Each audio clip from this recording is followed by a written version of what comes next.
সুবহানাল্লাহি ওয়া বিহামদিহি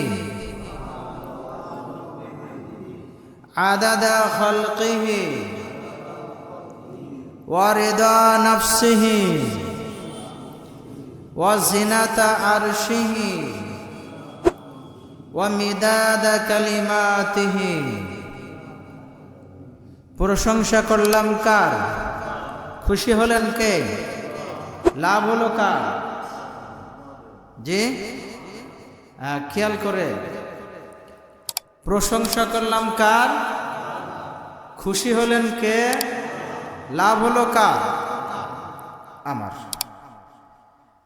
আর দুনিয়ায় কোনো মানুষের প্রশংসা করবেন, লাভ হবে ওই লোকের, আর আপনার শুধু সময় লস হবে, আপনার কোনো লাভ হবে না।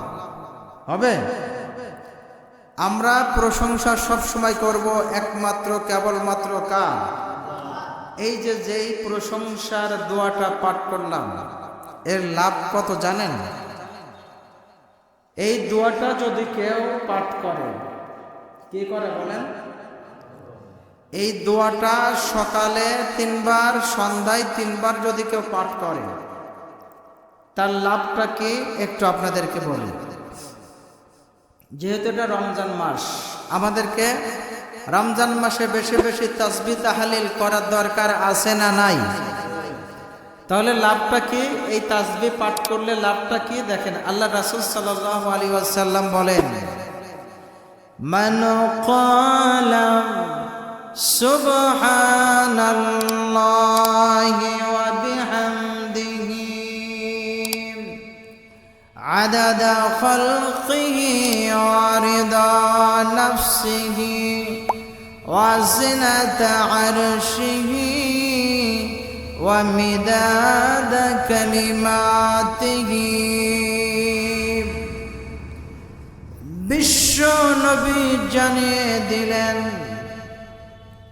আল্লাহর কোন বান্দা যখন এই তাসবিহগুলা পাঠ করে, ওই বান্দার গুনাহ যদি তামাম পৃথিবীর সমুদ্রের যত পানি আছে, পানির সম পরিমাণ হয়, অথবা পানির ঢেউয়ের সাথে যে ফেনা তৈরি হয়, ওই ফেনার সম পরিমাণ যদি কোনো বান্দা বান্দির পাপ থাকে, এই দোয়া পাঠ করার সাথে সাথে আল্লাহ রাব্বুল আলামিন তার বান্দা বান্দির আমল নামার সমস্ত গুনাহগুলো মাফ করে দেন।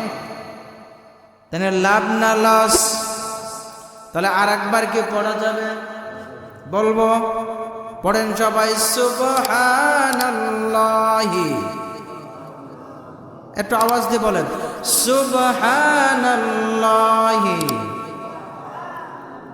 ওয়া বিহামদিহি